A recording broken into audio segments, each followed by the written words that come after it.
C'est le 222e épisode des Techno que nous vous proposons cette semaine, le premier de notre 6e saison déjà. Au programme, une édition en forme de bilan du mois d'août, c'est ce qu'on vous avait promis lors de la précédente édition. On vous expliquera dans cet épisode comment la Chine utilise Twitter et Facebook pour contrer les manifestants à Hong Kong. On évoquera également le débranchement d'une des premières webcams toujours en activité après 25 ans de bons et loyaux services.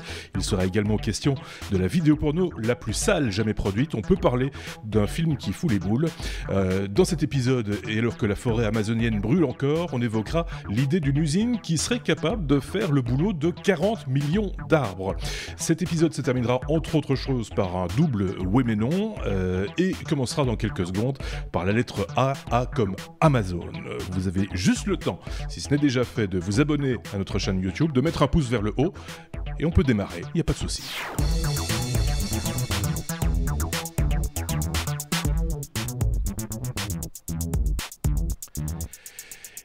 Et pour ce tout nouvel épisode, cette nouvelle rentrée, j'ai envie de dire, 222 épisodes, enfin c'est le 222e qu'on vous propose cette semaine. Et pour parler de tout ça, j'ai d'une part Aurélien qui nous a rejoint pour bien démarrer cette saison, et d'autre part Bruno qui est là également. L'un est en France et celui-ci est au Luxembourg, et le quartier général si on peut dire, se trouve à Bruxelles. C'est donc, une fois de plus, un podcast européen, hein, on va dire, en tout cas francophone. Vous allez bien tous les deux, Aurélien? Les vacances, ça s'est bien passé? Oui, pas de souci? Très bien, très bien. Très bien. Prêt à affronter la saison 6 avec vous. Voilà. Du côté de Bruno, j'imagine tout va bien aussi. Hein. Chaudement. Bah, des vacances, j'en prendrai toute l'année, donc voilà. Oui, c'est ça, lui. L'été étant la haute saison chez moi, donc bah, voilà. On va prendre des vacances quand on aura moins d'activité. C'est juste. Juste pour le rappeler, hein, pour ceux qui ne le savent pas encore, tu t'occupes de commercialiser des véhicules électriques de loisirs, on va dire ça comme ça. Hein, et tu en loues également, et donc tu permets comme ça à des gens de s'essayer à la mobilité électrique dans les belles rues de Luxembourg. C'est plutôt agréable. Donc si vous passez à Luxembourg, vous direz un petit bonjour à Bruno, il vous fera faire une balade en Segway. Puisque c'est souvent en Segway que ça, entre autres, que ça se produit. Si vous le voulez bien, on va entamer notre abécédaire, je l'ai dit avec la lettre A. A comme Android, alors que j'ai pas ma conduite sous les yeux. Ça commence très fort, mais je sais que c'est Bruno qui commence avec la lettre A comme Android, qui change de nomenclature. De quoi s'agit-il ? Tout à fait. Donc on était habitué à avoir à chaque version d'Android une lettre, la lettre de l'alphabet suivante, et à chaque fois Google trouvait un dessert ou une sucrerie qui allait avec cette lettre-là.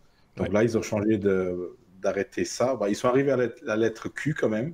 Donc voilà, je pense qu'ils arrivaient à la fin. Ils se sont enfin rendus compte que c'était une bonne idée. C'était un peu anecdotique. C'était on aimait bien à chaque fois deviner ce qu'on allait avoir comme dessert pour la prochaine version d'Android. Ouais. Mais en même temps, ils arrivent à la fin de l'alphabet. Hein.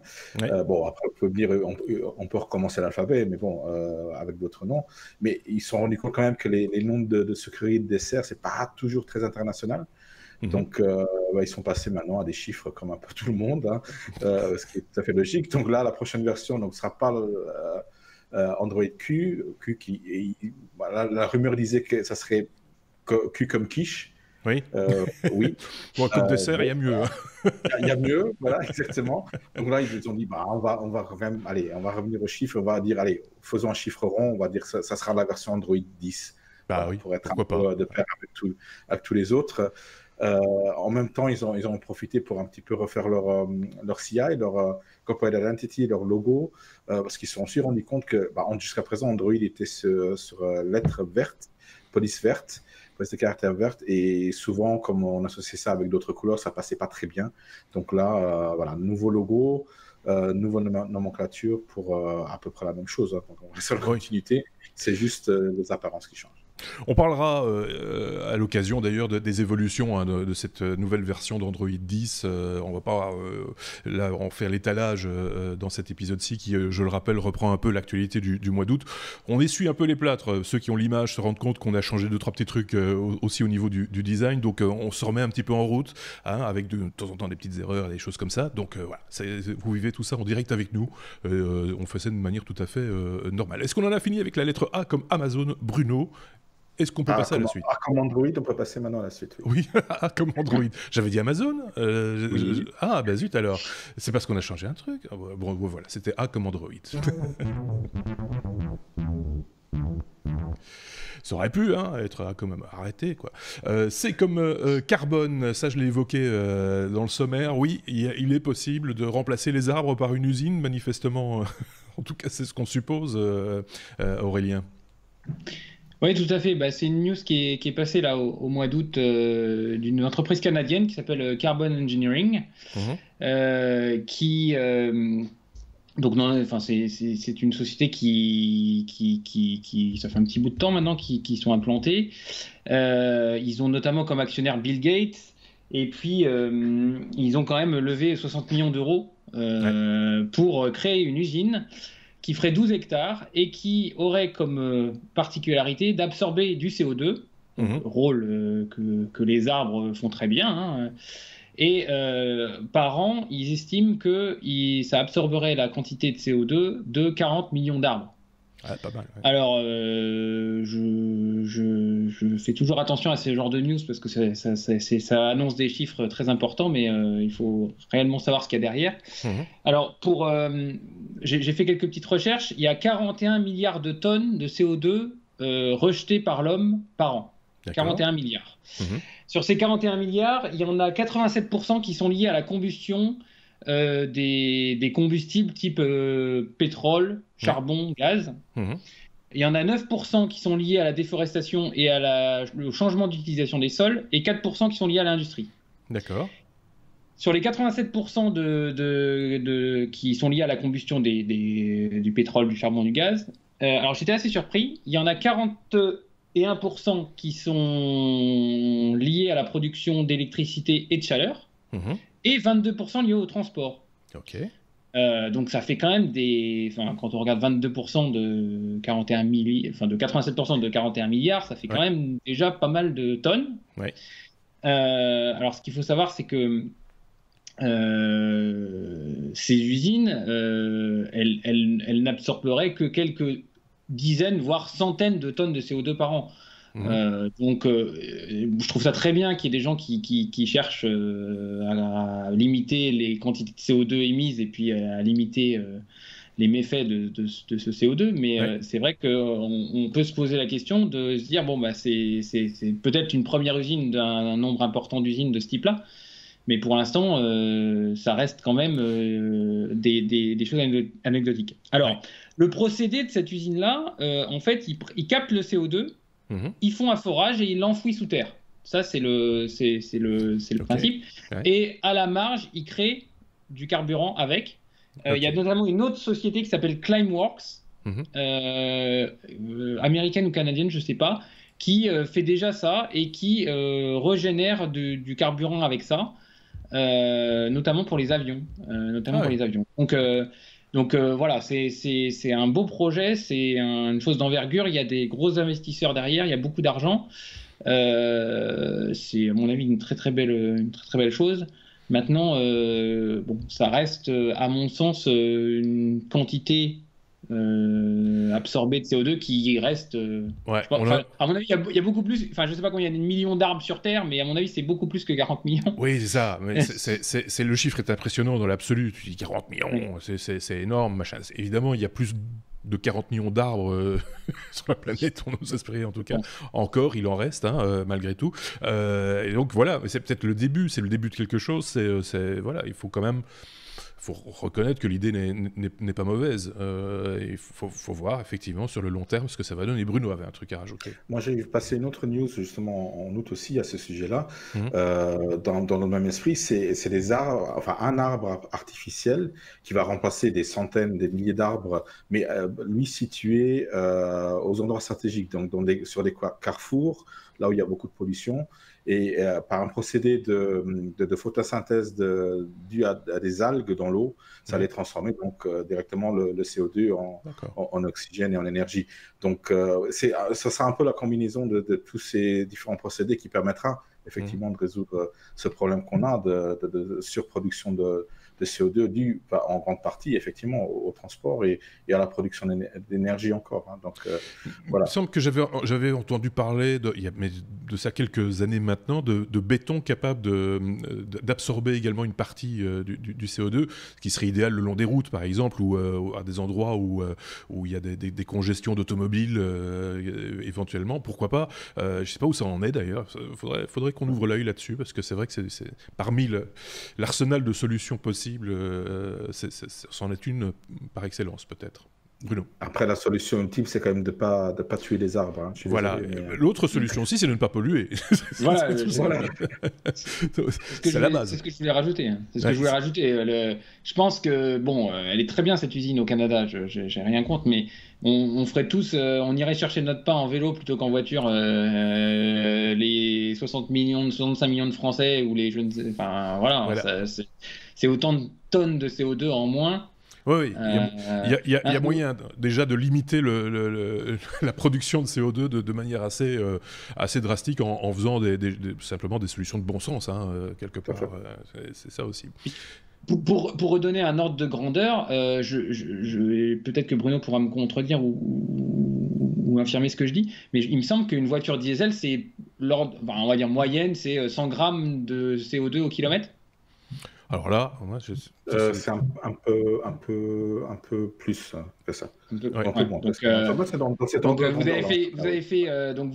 avez fait 10 km, vous avez rejeté 1 kg de CO2. Oui, ça doit être ça. Ouais, il y a des solutions maintenant en matière de diesel. J'ai vu ça pour les cylindrées assez élevées, un système qui s'appelle AddiBlue, qui est un additif en fait qui capte une partie du CO2. C'est un procédé que j'ai pas très bien compris moi-même, je le reconnais, mais ce serait l'occasion aussi peut-être de jeter un œil là-dessus, parce que effectivement tout le monde se penche sur le problème, et des solutions, il n'y en a pas qu'une, il y en a plein, et c'est peut-être justement, comme tu disais Bruno, la conjonction de toutes ces solutions mises bout à bout, plus des économies qui vont arriver à donner des résultats probants. Je pense qu'on a fait un petit peu le tour là, de cette question. On peut passer à la lettre suivante.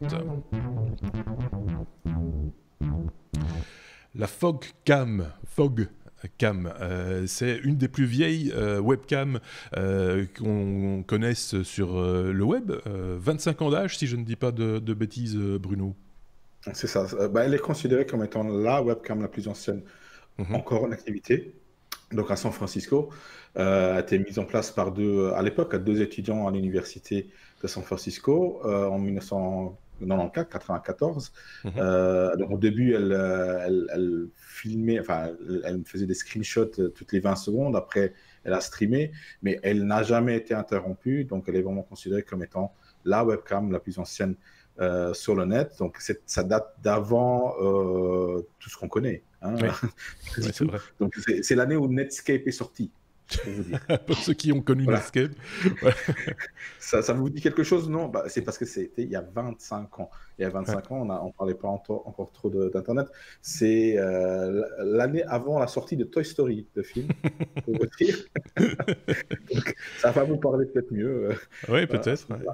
Voilà. Et donc, elle va effectivement être éteinte à la fin de ce mois-ci. Donc, a priori, demain ou après-demain, ou après-demain, s'il n'y a pas quelqu'un qui va la reprendre. Mais a priori, non. C'est un peu l'idée des deux personnes qui... c'est M. Schwartz et du nom de WebDog et Dano, donc deux étudiants qui sont passés à autre chose, bien entendu, mais qui ont quand même réussi à maintenir cette webcam, qui l'ont déplacée parce qu'ils ont été forcés de la déplacer au cours de l'histoire, parce que pour des raisons de vie privée des gens, on ne pouvait pas conseiller les gens en faisant ceci, en faisant cela. Mais bon, ils disent qu'ils n'ont jamais monétisé là-dessus et qu'à l'époque, on était encore libre de faire ce qu'on voulait. Donc voilà, c'est un petit peu l'idée philosophique de cette webcam. On se posait pas de questions à l'époque. On avait envie de mettre une webcam à sa fenêtre pour filmer. Je me rappelle qu'il y en avait une grand place de Bruxelles, par exemple. Voilà, personne ne se posait la question de savoir quels étaient les droits à l'image des personnes qui circulaient. D'ailleurs, très honnêtement, hein, vu la définition des images de l'époque, pour reconnaître quelqu'un, c'était une personne, c'était tout de suite 3 pixels. C'est exactement ça. Donc c'était un petit peu voilà. Pourquoi FogCam, c'est dû à la météo particulière dans la région. L'idée à la base, c'était justement de voir s'il y avait du brouillard dans cette région. Ils se sont vite rendus compte que ça ne servait à rien. Donc, c'était plus intéressant. Elle a été surtout utilisée pour voir les queues dans les cafétérias, par exemple, pour voir sinon, voilà.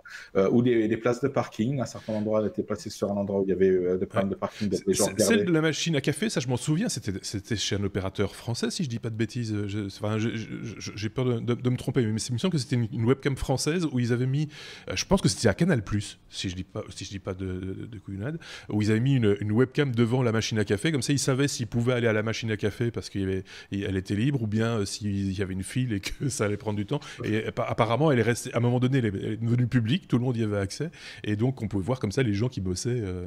Je pense que c'était à Canal+. Enfin, si vous avez une webcam à l'esprit chez vous et qu'on a dit une bêtise ou qu'on a oublié votre webcam, n'hésitez pas à nous le faire savoir dans les commentaires. C'est toujours amusant, surtout si elles sont encore en activité, parce qu'ici on dit c'est la plus ancienne. Si ça se trouve, il y en a d'autres qu'on connaît pas, hein, qui sont un petit peu ignorées, perdues quelque part, voilà, parce qu'on a eu tellement à un moment donné que il y avait un site qui en recensait, je sais pas, pour l'époque, hein, donc il y a 20 ans, plus de 20 ans, plus de 50 ou 60 000 webcams dans le monde.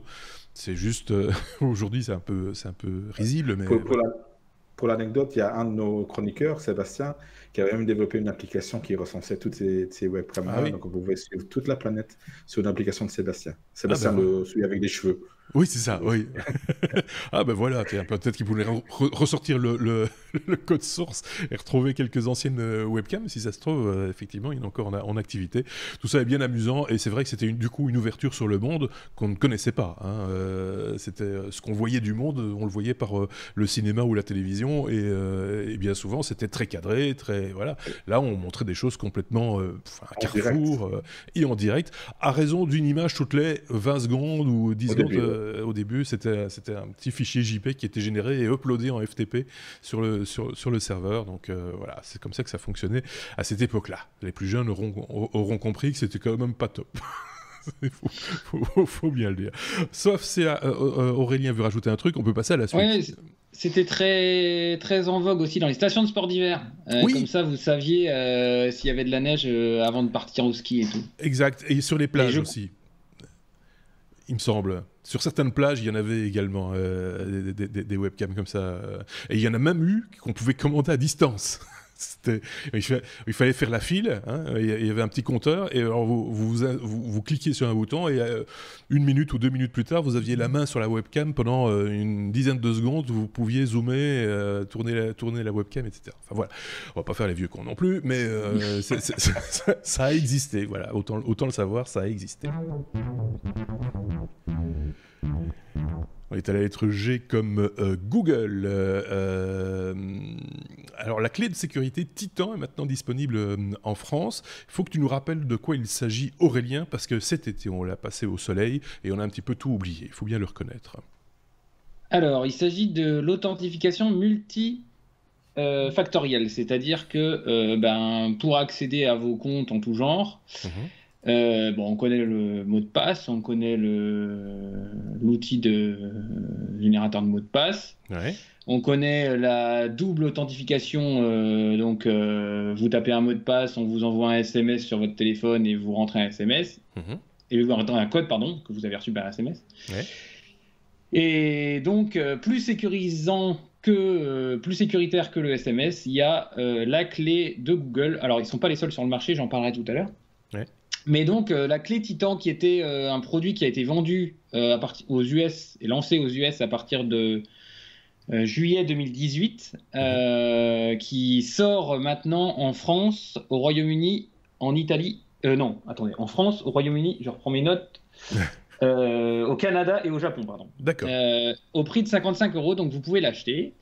Donc, elle se présente sous deux formes, soit un dongle USB type A, donc vous pouvez mettre dans à peu près tous vos appareils, ou un petit dongle Bluetooth Low Energy. Donc, dans le dongle, vous avez une petite pile qui a une autonomie de 6 mois, parce qu'évidemment, il faut émettre du Bluetooth Low Energy. Donc la double authentification, c'est un peu vers quoi Google veut nous faire aller, parce que aujourd'hui, l'hameçonnage par mail, le phishing, tout ça fait c'est assez facile de retrouver le mot de passe des gens. Mais à partir du moment où vous avez un dongle ou une clé sur vous qui sert comme double authentification, ça devient très compliqué, même en vous piquant votre mot de passe, d'accéder à Gmail. Alors le problème, c'est qu'aujourd'hui, cette clé, elle ne marche qu'avec des sites qui sont compatibles, et ils sont pour l'instant pas très nombreux. Il y a Facebook, Dropbox et Gmail. D'accord. Donc ça limite un petit peu la chose. Par contre, cette clé est universelle, c'est-à-dire que elle va aussi bien vous servir à vous loguer sur votre ordinateur fixe, sur votre laptop, sur votre smartphone, enfin sur tout. En fait, c'est typiquement quelque chose que vous avez sur vos clés et qui va vous permettre de vous loguer sur tous vos appareils. C'est ça. Donc Google dit qu'il y a moins de 10% aujourd'hui des gens qui ont une double authentification. Moi, je suis le premier à ne pas en avoir sur Gmail. Et ça deviendrait la norme dans les prochaines années, cette double authentification. Alors, ils ont eu des petits problèmes au début quand ils ont lancé le produit aux US, parce qu'il y avait une faille de sécurité qui a été trouvée, comme tout dispositif, mais ça restait quand même relativement difficile, parce que déjà, il fallait que celui qui vous attaque, il soit dans le rayon du BLE au moment où vous vous loguez. Il faut être dans la zone où le BLE émet. Et deuxièmement, il faut qu'il arrive à hacker le petit dongle en même temps que vous activez le bouton. Donc, la fenêtre de tir, elle est très, très, très... La fenêtre de tir est vraiment très, très délicate. Et il recommandait même que si vous avez une clé de première génération, faites-le tout seul dans une... vous loguez pas dans le métro. Oui, on évite les fous. Le risque est très faible. Donc, aujourd'hui, comme je le disais, c'est pas les seuls sur le marché. Aujourd'hui, il y a UBK de la marque Ubico qui fait un peu la même chose. C'est une clé de la même façon qui sert à se loguer. Qui est toujours dans ces ordres de prix là, une 50aine d'euros à peu près. Moi, je trouve que c'est une bonne chose. Je pense que moi, ça m'embête de devoir faire 50 codes avant de lire mes mails, mais malheureusement, je pense qu'on sera plus ou moins obligé à terme d'avoir des systèmes de plus en plus sécurisés et sécuritaires. Si c'est un premier pas vers une facilité, parce que ça peut devenir une facilité aussi. Moi, je me rappelle d'une époque où on a commencé en entreprise à créer ce qu'on appelle des profils errants, c'est-à-dire que tu te déplaces dans n'importe quel bureau, tu te mets devant n'importe quel terminal et tu as ton bureau qui s'affiche moyennant une carte magnétique ou un code et des choses comme ça. Si on va par là, pourquoi pas? Ça peut effectivement être relativement efficace. Si c'est un truc en plus pour essayer de nous vendre un bout de plastique, ça c'est un autre problème, quoi. Moi, j'ai un petit peu peur de ça, parce qu'on essaye de nous créer un petit produit commercial, parce que t'imagines le nombre de comptes actifs, on va parler des comptes actifs Google. Si tout le monde achète un petit bitonio comme ça, en tout cas parmi tous ceux qui sont actifs, ils vont s'en mettre plein les fouilles, parce qu'en termes de... Je pense qu'ils font quand même une marge substantielle sur ce petit truc. Oui. Voilà. À mon avis, vu l'échelle à laquelle ils le produisent, la marge est très très confortable. Oui, c'est ça. Bon, alors c'est un petit bout de plastique de rien du tout, vous me direz, mais vu la quantité, Hein, c'est de nouveau, on va parler encore de pollution, etc. On va pas tartiner de l'écologie ici, mais voilà, s'il y a moyen de s'en passer d'une manière ou d'une autre, ou alors d'avoir quelque chose qu'on va garder longtemps, quoi, qu'on va pas jeter à la poubelle à un moment donné parce que ça sera cassé. Enfin, là, l'idée, c'est quand même de le garder un bout de temps, j'imagine. Donc voilà, à voir, à garder à l'œil, j'ai envie de dire, voir ce qui va se passer dans les mois, les années qui viennent avec ce genre d'outils. Pourquoi pas. Hong Kong, on va se diriger vers Hong Kong. Il se passe des choses à Hong Kong et d'ailleurs Bruno on a été témoin puisque cet été il passait ses vacances là-bas. Bruno, hein, si je dis pas de bêtises. Et donc du coup, c'est un sujet que toi t'as quand même un petit peu titillé. C'est vrai qu'on a déjà parlé de la mainmise technologique de la Chine dans certaines régions et dans certaines façons de faire. Ici, une fois de plus, la Chine qui se distingue entre guillemets, à utiliser les réseaux sociaux pour contrer les manifestations à Hong Kong. Oui, tout à fait. Donc j'ai passé en fait une semaine avec quelques semaines d'écart à Hong Kong cet été, et j'ai vu effectivement la situation se durcir et chauffer un petit peu. Donc j'étais moi-même en plein milieu d'une des manifestations, donc j'ai pu voir comment c'était effectivement et comment c'était rapporté par les médias locaux, les médias chinois et les médias occidentaux. Donc là, c'est pas du tout la même chose. Donc là, justement, on va parler un petit peu de la mainmise du gouvernement chinois sur deux réseaux sociaux qui, un d'entre eux est complètement, je pense que l'autre aussi, je sais pas si Facebook est complètement censuré en Chine, mais Twitter en tout cas l'est. C'est un peu aléatoire. Hein. Il y a des périodes où on en parle moins, et puis on sait plus vraiment. Voilà, à Hong Kong, non. À Hong Kong, pour l'instant, tout est accessible. Libre d'accès. La plateforme de communication sociale surtout utilisée, c'est WeChat, mais WeChat est complètement filtré par le gouvernement chinois. Donc voilà, tous les manifestants ne peuvent pas communiquer sur WeChat, donc ils évitent, parce qu'une fois qu'ils le font, ils seront de toute façon fliqués, ça c'est clair. Et là, ce qu'a cherché à faire la Chine, c'est justement de décréditer les manifestants hongkongais en plaçant en fait des publicités via différentes méthodes sur les deux réseaux, sur Twitter et sur Facebook, des publicités, des messages qui vont clairement à l'encontre des manifestants, dire que voilà, ils sont très violents, alors qu'il n'y a pas de violence du tout dans ces manifestations. Au contraire, c'est plutôt la police et les militaires qui commencent à s'initier de ça. Oui, c'est un peu politique comme sujet, je l'avoue. Je ne suis pas très politique, moi, mais en même temps, je l'ai vécu. Donc, et ça reste technologique. Donc là, pour ce faire, ils ont quand même utilisé apparemment 15 000 faux comptes sur Twitter pour spammer un petit peu la sphère Twitter. Pas en Chine, parce qu'en Chine, ça ne sert à rien. En Chine, Twitter n'existe pas, mais c'est pour l'Occident, pour donner une moins mauvaise image de la Chine à nous, occidentaux. Twitter a décidé de bannir tous ces comptes et d'effacer les publicités. Facebook, non. Par contre, Facebook se dit, c'est des pépettes, on va les prendre, ça vient de la Chine ou pas. Ça, on s'en fout, c'est de la publicité, ça rapporte des pépettes. Donc voilà, on peut manipuler comme ça les réseaux sociaux, donner un avis différent peut-être de la réalité. Après, un point de vue reste un point de vue, je vous l'accorde.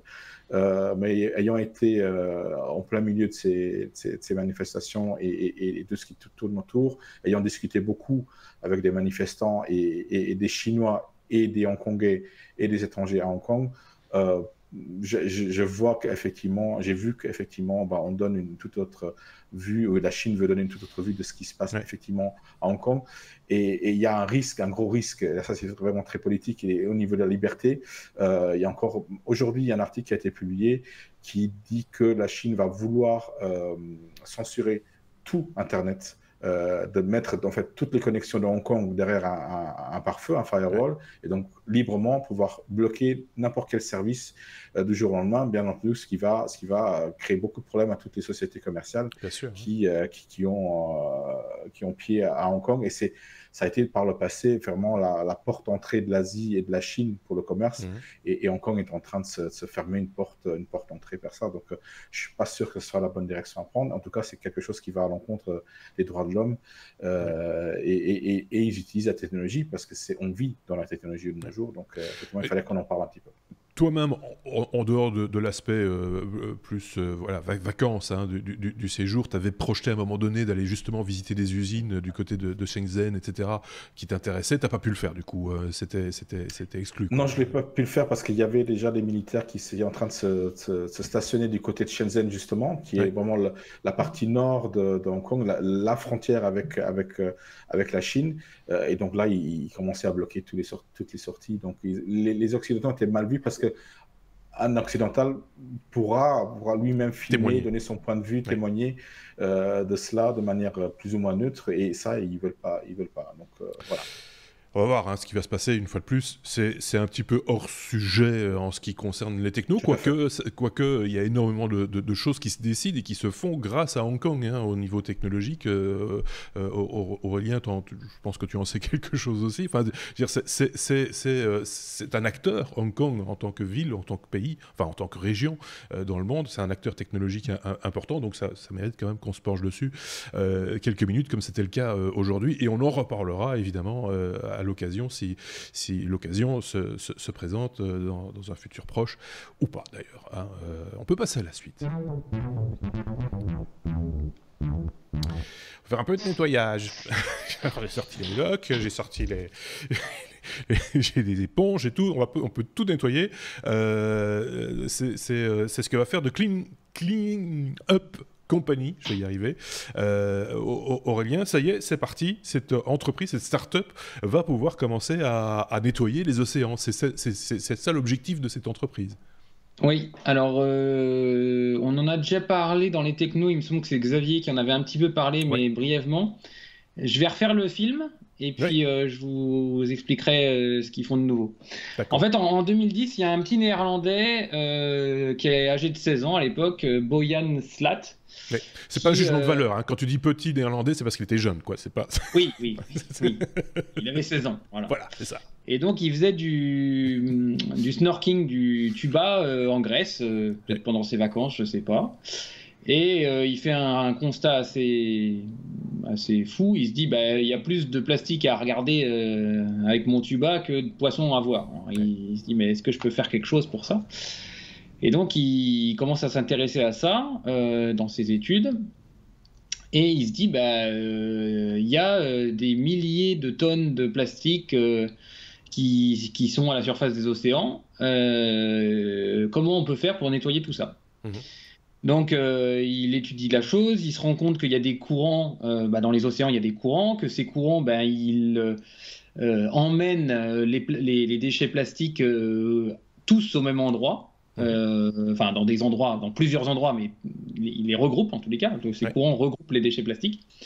Et il y en a un qui est assez connu entre Hawaï et la Californie. Il y a l'océan plastique du Pacifique Nord. C'est comme ça qu'ils l'appellent. On parle même d'un 6e continent de surface. C'est incroyable, quoi. Et donc il se dit moi je vais essayer de dépolluer cet océan de plastique. Je vais essayer de les récupérer et de les traiter. Donc il commence, alors je fais l'histoire rapidement, il fonde une boîte en 2013 dans lequel il met $340 au capital, ce qui quand même pour les milliers de tonnes, voilà. Et il fait une preuve de concept. Alors, me demandez pas comment était la preuve de concept parce que je vois pas bien, moi, à part un simulateur dans une baignoire, je vois pas trop comment il pouvait faire. Mais bref, en 2014, il arrive à lever 2 millions d'euros en crowdfunding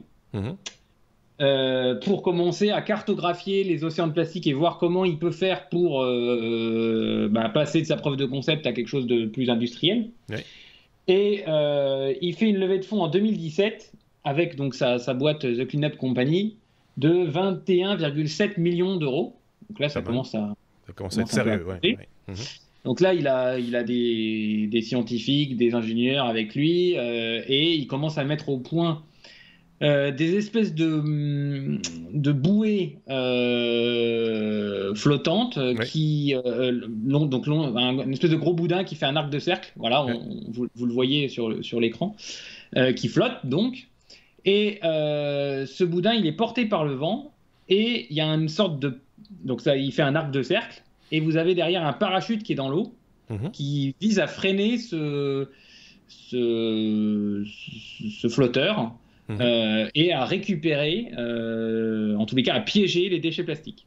Donc en fait, il se sert, si je te coupe 2 secondes et si je comprends bien l'histoire, il se sert des mêmes facteurs qui regroupent ces plastiques en mer pour finalement les piéger, quoi. C'est un peu ça l'idée. Oui, alors en fait, je suis pas un expert de ce principe-là, mais il se sert à la fois des courants et du vent. C'est ça. Le vent, voilà, les courants poussent les plastiques, le vent pousse sa barrière là, et il est obligé de freiner avec un parachute sous l'eau. Voilà, c'est ce que j'ai retenu. Grosso modo, c'est ça.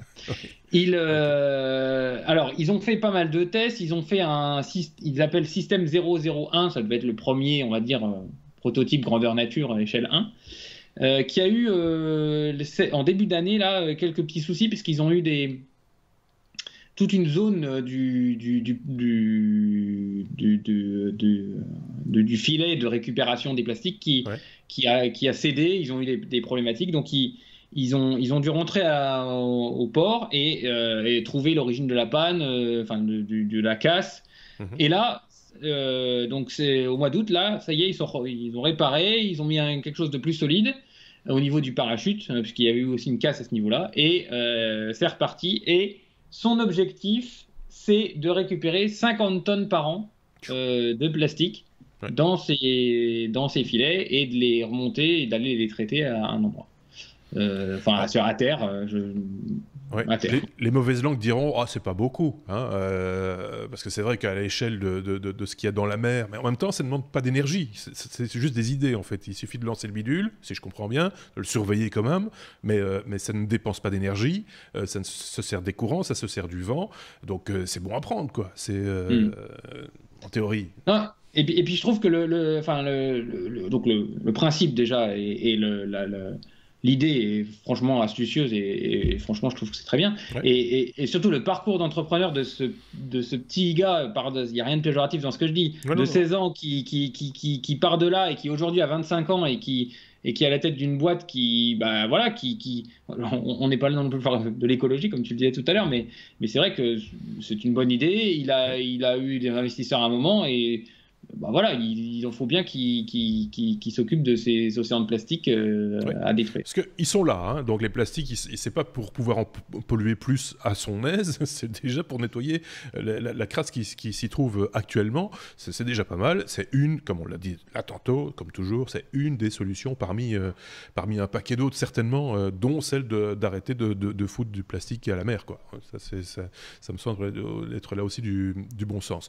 Ben voilà, c'est une bonne chose que ça démarre en tout cas, parce qu'on avait un peu perdu ça de vue, hein. C'est vrai que pendant un temps on s'était dit tiens, finalement ça se fera pas, c'était un peu utopique, hein, parce que c'est vrai que ça partait d'un constat un petit peu utopique, et puis finalement ça se fait, et là on voit toute la magie qu'on peut avoir avec des technologies finalement simples, mais bien pensées, et c'est plutôt pas mal, c'est chouette. On va rester dans la crasse, vous voulez? on peut rester dans la crasse, hein. Moi il n'y a pas de souci. D'ailleurs à propos de crasse, oh là là, comme il y va, il annonce P comme Pornhub et il parle de crasse. Je suis dur. Je suis dur, ou alors il y a un lien que je ne connais pas, ce qui est possible aussi. Parce qu'il y a aussi un lien entre Pornhub et l'écologie, Bruno. Exactement. Donc c'est un peu pour conclure ou suivre sur le sujet d'Aurélien. Figurez-vous que Pornhub, oui, après c'est un coup marketing, ça c'est clair. Clairement. Ils ont tourné une vidéo sur une plage remplie de plastique.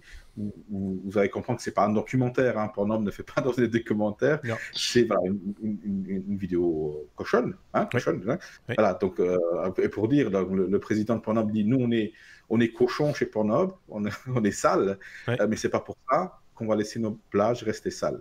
Ouais. Ça, c'est l'idée. Et donc, ils ont tourné une vidéo qui s'appelle Dirtiest Porn Ever. C'est donc le porno le plus sale au monde, jamais tourné. Et donc, à chaque fois qu'on va visionner cette vidéo-là, ils vont faire un don à une société, à une ASBL, qui s'appelle Ocean Polymers, qui est une société qui va un peu compléter justement cette idée qu'a lancé Aurélien. C'est pas tout de collecter les plastiques, mais Ocean Polymers aura pour but de traiter ces plastiques via un bateau qui va donc reprendre ces plastiques collectés, les traiter directement et traiter jusqu'à autant de tonnes effectivement par jour cette fois-ci. Donc voilà, ça pourra marcher. C'est un coup de pub, bien entendu, mais après, si on peut consommer du porno tout en étant écologique, pourquoi pas? Ils sont malins. Enfin, c'est pas la première fois qu'on parle de cette boîte. On va pas citer leur nom tout le temps non plus, mais c'est pas la première fois qu'on parle d'eux parce qu'ils ont des méthodes de communication qui sont efficaces, il faut le reconnaître, et qui nous font de temps en temps rire, vraiment, sourire et réfléchir aussi. Et c'est le cas ici. Et rien que ça, déjà, c'est positif. Tu parlais d'ASBL pour nos amis français, pour être précis. ASBL, c'est Association sans but lucratif. Ça porte un autre nom dans les autres pays, mais l'idée, c'est ça. C'est pas une entreprise qui est là pour gagner de l'argent, c'est une association pour faire avancer les choses et n'est pas là pour faire de profit, quoi. C'est ça l'idée. Oui, et ils poussent le bouchon même plus loin. Ils vont offrir des combinaisons donc de protection, donc ça s'appelle des capotes. Non, c'est pas celle-là. C'est un peu plus grand. Donc comment on appelle ça? Des préservatifs. Mais il y aura le logo Pornhub derrière. Donc tu es en train de nettoyer ta plage, sponsorisé par Pornhub. Voilà. Je me vois mal me promener sur une plage quand même avec ne serait-ce qu'un t-shirt logotisé. Je pense que ta réputation est faite d'entrée de jeu. Ceci dit, une combinaison, ça va peut-être changer les choses, pourquoi pas. En tout cas, c'est intéressant et c'est bienvenu en même temps, c'est ça, quoi. La lettre T comme Tesla, puisque c'est, je ne dis pas de bêtises, c'est Aurélien qui avait parlé de Nikola Tesla dans un des portraits que nous avons proposés durant cet été. Je vous renvoie d'ailleurs à ces portraits. Je vais les mettre sous forme de playlist, je pense, sur YouTube, donc vous pourrez les révisionner les uns derrière les autres. Nikola Tesla, on en a parlé au début de l'été, d'ailleurs c'était au mois de juillet, et tu nous avais dit à l'époque, je me rappelle, que en forme d'hommage, au-delà de la voiture, de la marque de voiture Tesla, il y a une valeur qui s'appelle le Tesla, et que tu vas nous réexpliquer de quoi il s'agit. Oui, Tesla me poursuit. Oui. Je crois que... Oui, alors en fait, il y a eu un record du monde français, je tiens à le préciser, battu au mois de fin juillet, début août, puisqu'en fait... dans le projet Isult qui se passe à Paris-Saclay, au CEA Paris-Saclay, ils sont en train de construire l'IRM le plus puissant du monde, puisque on atteint une induction magnétique. Donc le Tesla, c'est l'unité de la densité d'induction magnétique, dans l'IRM de 11,7 Tesla. C'est énorme, 11,7 Tesla. Alors, pour vous situer un peu le truc, c'est un IRM, donc c'est un tube qui fait 5 mètres de diamètre. Vous voyez, voilà, ça se met pas partout, 5 mètres de long. Ouais. Et il y a un trou au milieu de 90 cm de diamètre pour faire passer un corps humain dedans. Alors, c'est le principe d'un IRM, on met quelqu'un sur un lit, puis le lit, il avance dans ce truc-là, et on peut obtenir des images, des tissus... Imagerie de résonance magnétique, IRM. Voilà. Alors, par où je commence 11,7 Tesla, pourquoi? Parce que, en fait, ce niveau d'induction, quand on l'atteint, on peut avoir des finesses dans l'image, que ce soit des finesses dans la connaissance des tissus en 2D et en 3D, et de la finesse temporelle aussi, plus le niveau d'induction est élevé. Donc on va avoir des images d'une très très grande qualité et qui vont permettre de diagnostiquer les maladies neurodégénératives. C'est pour ça que ce projet-là se fait. Alors techniquement, parce que c'est un peu pour ça qu'on est là, c'est un petit IRM qui fait quand même 132 tonnes. Donc je parle que de l'IRM, parce qu'à côté, il doit y avoir encore des armoires qui doivent peser quelques kilos. Et pour arriver à 11,7 Tesla, alors les articles parlent d'aimants, mais à mon avis c'est des électroaimants, parce qu'il y a des aimants à 11,7 Tesla, ça n'existe pas. Et donc un électroaimant, ce n'est qu'une bobine. Et donc pour atteindre ce niveau d'induction-là, il faut envoyer beaucoup de courant. On parle de 1500 ampères, ce qui est quand même pas neutre. Et donc, quand on veut envoyer beaucoup de courant dans un fil électrique, il y a un problème, c'est que généralement il chauffe. Donc, ce qu'ils ont fait là, c'est qu'ils utilisent donc des fils, c'est pas du cuivre, c'est des matériaux beaucoup plus nobles, et ils mettent toute cette bobine dans 7000 litres d'hélium, et l'hélium, ils descendent à moins 271 degrés. Ok. On continue. Et donc là, à cette température-là, le passage du courant dans les fils se fait sans résistance. C'est la supraconductivité. Voilà, on parle de supraconducteur. Et donc, du coup, on est capable, dans ces conditions-là, de faire passer énormément de courant sans perte ohmique, donc sans résistance, et donc de générer ce champ magnétique très fort, et qui va générer une induction au niveau du patient très fort. Alors, comment ça marche l'IRM, si je devais résumer un petit peu les choses. En fait, on soumet le corps à une induction magnétique. Donc, toutes les molécules de votre corps, si vous êtes comme moi, là, actuellement, tous les moments magnétiques de vos cellules, c'est désordonné. Il y en a une à droite, une à gauche. Quand on soumet à un champ magnétique, tout le monde se réaligne. Et puis, là-dessus, on vient rajouter une petite composante à haute fréquence au niveau de l'induction magnétique, qui va faire que les tissus d'une cellule ne vont pas réagir à ce champ alternatif de la même façon que les tissus d'à côté. Et donc, du coup, la différence de réaction de ces deux tissus différents, on va le capter, et c'est ça qui va faire l'image. Voilà. Donc, c'est pour les maladies dégénératives. C'est donc les gens de General Electric à Belfort qui ont travaillé sur ce dispositif-là, parce que ils expliquent dans l'article que ça a pris quand même 2 ans de développement, tout ça, et puis que descendre 7000 litres d'hélium à moins 271, envoyer du courant pour graduellement de 0 à 1500 ampères, voilà, ça se fait pas comme ça du jour au lendemain, et puis il y a des processus de sécurité qui sont quand même extrêmement complexes. Et donc là, aujourd'hui, voilà, ils ont réussi cette prouesse-là. Il y a, à mon avis, énormément de dispositifs de sécurité, de redondance dans ce système-là. Ils n'ont plus que le lien à installer et ils peuvent commencer à faire des recherches là-dessus. Ceci étant dit, pour avoir passé plusieurs fois des IRM, il y a quand même un truc qui pourrait améliorer, mais je sais que c'est techniquement très compliqué, c'est le bruit de cette machine. Ce bruit est infernal parce que, évidemment, à chaque... alors, je ne sais pas exactement pour quelle raison ça vibre et ça fait un tel bruit. On vous met un casque sur les oreilles mais déjà, même avec le casque de chantier, entre guillemets, qu'on vous met sur les oreilles, vous l'entendez quand même, vous sentez les vibrations. C'est déjà, si on passe un IRM, c'est qu'on n'est pas très très bien, mais en plus de ça, ce bruit est angoissant au possible.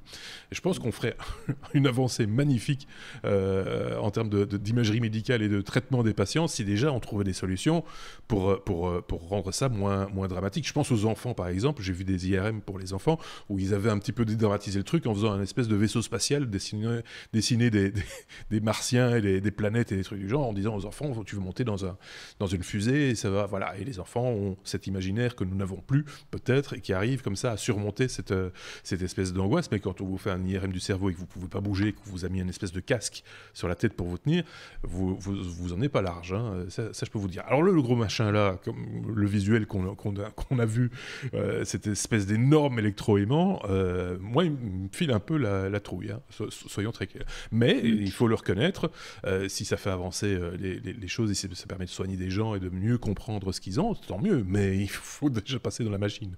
Ça, c'est une autre paire de manches, quoi. Aurélien. Alors, petite information que je peux compléter, c'est qu'aujourd'hui, un IRM, ça vous soumet à une induction magnétique entre 1,5 et 3 Tesla. Donc, pour vous donner le gap qui a été franchi. C'est quand même, on est passé à x8, quoi. x8, oui, c'est ça. Donc j'espère qu'au niveau bruit, c'est pas x8 parce que, bon, on saura ce qu'on a, mais on sera sourd. Ou fou, je sais pas. Donc voilà, mais en même temps, c'est magnifique. Hein.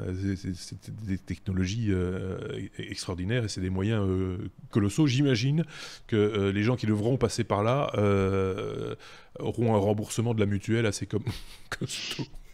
Je suppose. Je veux pas être médisant ou mesquin, mais quand même, parce que ça coûte des sous, ce jouet. Hein. Il faut pas déconner. Quoi.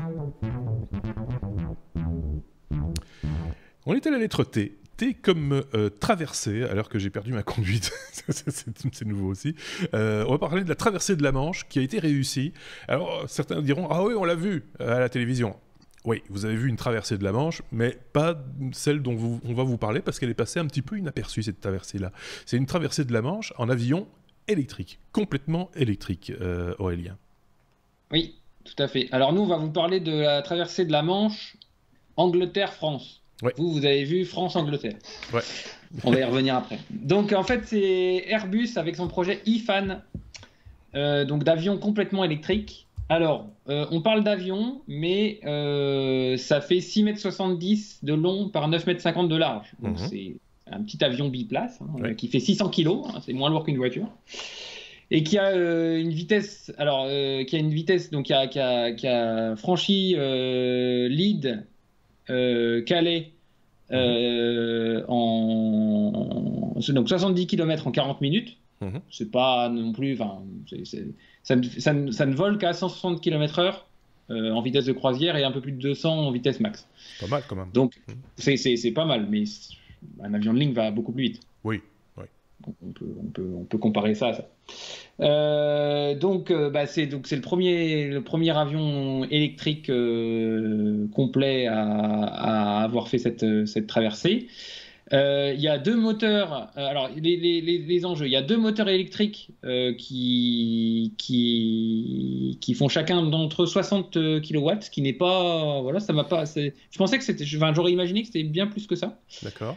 Et donc ils utilisent des batteries lithium polymère, 29 cellules batterie lithium polymère.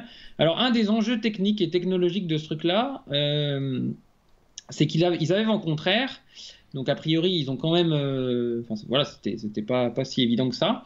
Et il faisait pas très chaud, et ça, ils étaient plutôt contents parce que ils avaient peur que les batteries, en se déchargeant, s'échauffent et qu'il y ait un problème d'incendie à bord. Alors bon, c'est une première et c'est très bien, mais Airbus veut aller plus loin et faire vraiment des vrais avions pour transporter des vrais gens en masse. Électrique, alors peut-être pas sur des longs courriers, parce que je pense qu'il va y avoir encore un problème de stockage d'énergie, mais voilà, en tous les cas, ils travaillent sur le sujet, ils ont plusieurs prototypes, ils en ont fait voler un avec un hélicoptère au-dessus, mais ils en ont fait voler un qui a fait la traversée complète. Je pense que c'est le début et c'est une bonne chose que ça soit en France par une société française. C'est un peu plus qu'expérimental, parce que cet avion est disponible, manifestement il est sur le marché, on va dire, mais pour des petits vols, c'est plus dans l'esprit ULM, quelque part. Je pense que il n'est pas considéré comme tel parce qu'il a une masse peut-être trop importante, mais moi je trouve ça plutôt pas mal. Ce que je trouvais dommage cet été, c'est qu'on passe un petit peu cette prouesse technologique, je mets prouesse entre guillemets, mais tout de même un petit peu de côté, parce qu'il y en avait un autre qui volait tout seul, avec deux propulseurs à ses pieds. C'est Frankie Zapata, qui a une empreinte carbone qui dépasse très largement celle du commode et mortel grâce à son invention, et ça, tout le monde en a parlé à la télévision ou dans les radios, etc. Et bon, qu'on en parle, c'est une chose, mais qu'on ne mette pas en évidence aussi le fait qu'il y a moyen de faire le même parcours en ne polluant pas la planète, ou en tout cas pas directement, on va dire. Je trouvais ça un petit peu dommage, quoi. Frankie Zapata étant français aussi par ailleurs, c'est un conflit franco-français, j'ai envie de dire. C'est vrai.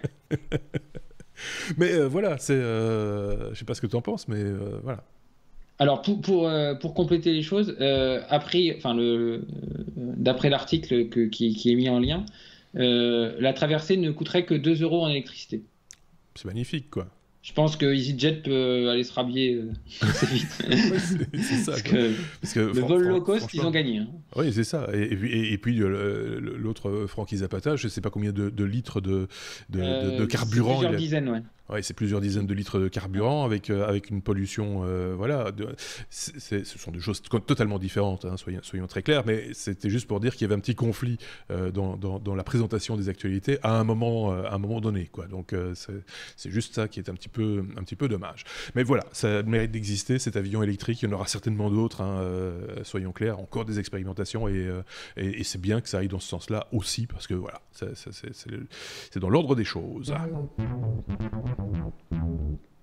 On est déjà à la lettre W, pas encore comme oui mais non, qui conclut traditionnellement nos épisodes, vous le savez. Wearable, c'est un patch dont il est question ici, un patch frontal, alors pas un patch informatique qu'il faut installer sur un ordinateur, non, c'est un patch, quoi, un truc qui se colle, frontal, qui permet, paraît-il, d'augmenter de 20% nos capacités de mémorisation. Bruno, est-ce possible? Est-ce que tu te souviens de ce sujet?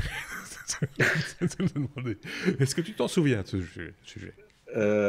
Oui, j'ai pas utilisé le patch pour, mais je m'en souviens.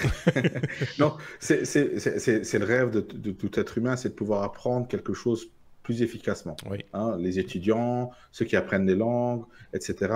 Donc, si on peut trouver moyen d'améliorer la capacité de nos neurones à stocker de l'information, pourquoi pas? Donc, ce patch-ci le promet. Donc, une entreprise américaine du nom de Hum, qui vient de présenter ce wearable, donc un objet dont on utilise on s'habille avec, on l'utilise, c'est un wearable, donc qu'on colle sur le front et qui va émettre un champ magnétique, effectivement, pour stimuler les connexions entre les neurones. Donc apparemment, ils promettent une amélioration de 20%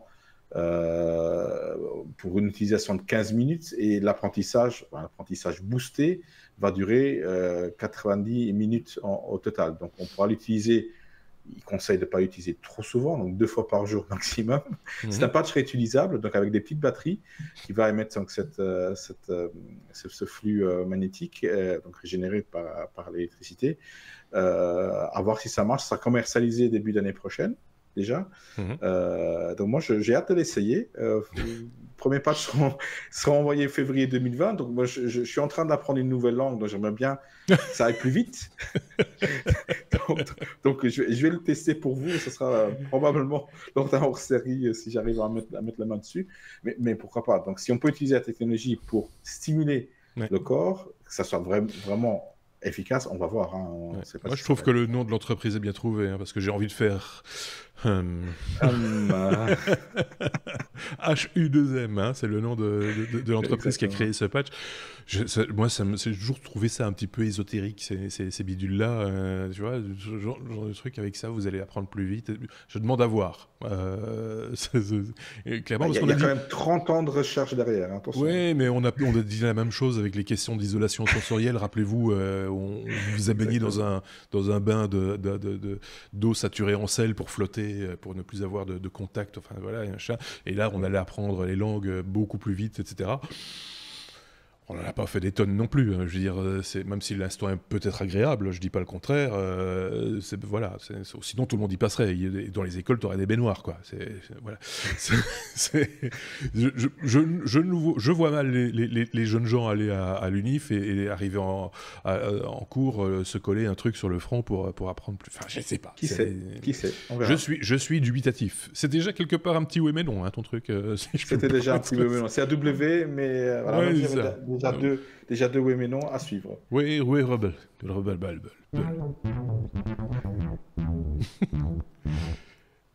330 000 euros, c'est quand même pas une petite somme. 330 000 euros de terre. De quoi s'agit-il? Ça aurait pu être à la lettre A comme Amazon pour le coup, si je dis pas de bêtises, Aurélien. Oui. Alors, je pense qu'on a trouvé le malin du mois d'août. C'est un petit jeune espagnol de 22 ans. Et il a eu une bonne idée. Ouais. Il s'est dit, de toute façon, Amazon, vu le nombre de retours qu'ils ont, ils contrôlent pas tout. Moi, je vais m'en servir. Donc, le petit malin, il commande des trucs sur Amazon. Quand il reçoit le colis, il le pose sur la balance. Il note scrupuleusement le poids. Il déballe de la manière la plus soigneuse possible. Ouais. Il prend le produit. Et à la place du produit, il met de la terre. Tout en refermant le paquet et en vérifiant scrupuleusement qu'il était au même poids que quand c'est arrivé. Ouais. Et il le renvoie. Et puis il dit, oui, je suis pas très content, je suis dans le délai de rétractation. Hop, je renvoie à Amazon. Bon, une fois, ça va. 2 fois, ça va. 10 fois, ça va. Et puis, il se dit, mince, j'ai des produits chez moi. Quand je vais faire avec un copain, on va faire une petite boutique sur Internet, on va revendre des produits pas emballés. Bon, Amazon a commencé à trouver ça louche quand ils ont eu beaucoup de retours du même compte. Donc, ils lui ont bloqué son compte. Et puis, voilà, quoi. Il s'est fait démasquer. Et puis, là, il attend son procès. Il va peut-être prendre 6 ans pour escroquerie, quand même. Ah oui, parce que c'est une escroquerie, effectivement. Il aurait escroqué Amazon pour la modique somme de 330 000 euros. Oh là là. Alors, après, est-ce qu'Amazon... Amazon... fait des contrôles, je pense, aléatoires sur les retours, mais c'est vrai qu'il doit y avoir un nombre de retours qui doit être quand même assez conséquent, et je sais pas comment il les gère, mais voilà, on a trouvé ce petit malin du mois d'août qui à mon avis, a un gros trou dans son jardin maintenant. Oui. C'est ça. Oui, un fameux. Oui. Enfin, ça dépend de ce qu'il avait acheté. Mais ne le faites pas chez vous. Hein. Ce genre de blague, effectivement, ça peut vous coûter très cher. Parce que c'est vrai qu'il y a alors, pas que chez Amazon, mais dans les ventes en ligne de manière générale, on voit ça énormément avec des vendeurs de vêtements, où il y a énormément, les gens en abusent même, puisque le retour est souvent gratuit, si je dis pas de bêtises. Et donc, les gens qui prennent, je sais pas quelle est vraiment ma taille, je vais en prendre 3 et je renverrai les 2 qui vont pas, quoi.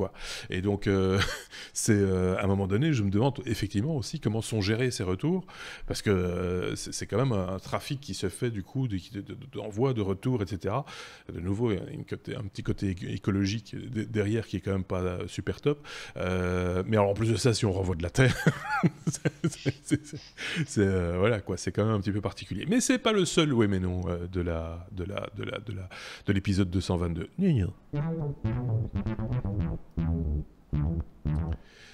Parce que Bruno a aussi son oui mais non. De quoi s'agit-il? Parce que ça, par contre, j'ai pas lu, j'ai rien lu. Je suis vierge de tout. Donc, de quoi c'est ça? Mais moi aussi, j'ai trouvé ma ligne du mois, effectivement. Donc, c'est une jeune adolescente qui s'est vue interdire de smartphone par sa mère. Et donc, il s'est dit, bon, qu'à cela ne tienne, je veux tweeter. Donc je vais utiliser d'autres moyens. Donc elle a commencé par utiliser sa Nintendo 3DS, et oui, qui peut tweeter des captures d'écran en mettant un commentaire. Donc on va mettre une capture d'écran et on mettra un commentaire qui permettra de communiquer avec les gens. Puis elle s'est fait confisquer sa Nintendo 3DS. Puis après elle est passée à la Wii U. Là elle a fait la même chose. Et après, elle a vu qu'elle n'avait plus rien sous la main, elle a trouvé quelque chose que sa mère ne pouvait pas confisquer, un frigo connecté. Oui, parce que là, c'est plus difficile à enlever de la maison. Un peu connecté de la marque LG. Oui, ça existe. Et donc là, elle a continué à tweeter comme ça. Donc la petite, elle a 15 ans, donc elle a déjà de belles idées derrière. C'est rien de spécial, vous me direz, mais c'est assez pittoresque. C'est la manine du mois d'août. Et en fait, sur le vidéo, quand on peut pas utiliser Twitter ou faire d'autres captures d'écran, etc., c'est via Alexa qui est intégré dans le frigo, qu'elle a pu dire Alexa tweet ceci, et donc elle a pu, mais c'est super malin. Ça mériterait un cadeau, parce que c'est super malin, il faut le reconnaître. Elle en a un, parce qu'elle est passée de 500 abonnés à sa chaîne Twitter à 33 000 abonnés en un jour. Donc oui, c'est pas mal quand même. Oui, effectivement, c'est bien. Elle ne peut pas se marier avec un Espagnol? C'est du restaurant avec un espagnol. Je pense qu'ils sont en couple depuis, oui. Non, mais c'est juste magnifique parce qu'on a tous rigolé parce que le frigo connecté, c'est quand même le truc, il faut bien le reconnaître, depuis, je pense que c'est depuis qu'AEG l'avait proposé il y a déjà 20 ans, sur le papier en tout cas, que ça a fait mûrir plein d'idées, comme par exemple dans la série Silicon Valley où un des protagonistes utilisait ou se servait je pense du frigo pour miner des bitcoins ou un truc dans ce genre-là. Enfin, je ne sais plus très bien de quoi il s'agissait. Donc ça alimente évidemment l'imaginaire des gens, et parce que finalement le frigo est un ordinateur comme un autre. C'est con ce que je viens de dire, mais c'est une réalité dans ce cas-ci. On pourrait dire la même chose avec certains fours connectés qu'on a maintenant et des choses comme ça. Donc oui. Voilà. On a tellement d'objets connectés qu'on s'y perd. On finit par s'y perdre, effectivement. On a fait le tour de la question, hein, les amis. Le premier épisode de cette saison 6 des Technos, voilà, il est fait, il est dans la boîte. Il mesure à peu près 64 minutes, 65 minutes. Et on a fait ça avec Aurélien d'un côté et avec Bruno de l'autre. C'était un véritable plaisir. On va réajuster 2-3 petits trucs pour la semaine prochaine, parce que voilà, c'est pas tout neuf évidemment, mais il y a toujours des petites modifications qu'on s'amuse à faire en début de saison et qui ont besoin d'être des petits réglages. Donc si vous avez noté des petits soucis, des problèmes de son, des choses comme ça, veuillez nous excuser, on fera mieux la fois prochaine sans aucune difficulté. Je cherche encore quelques boutons si vous voulez bien. Merci en tout cas Aurélien, merci Bruno, et on se dit à très bientôt. Salut. Merci.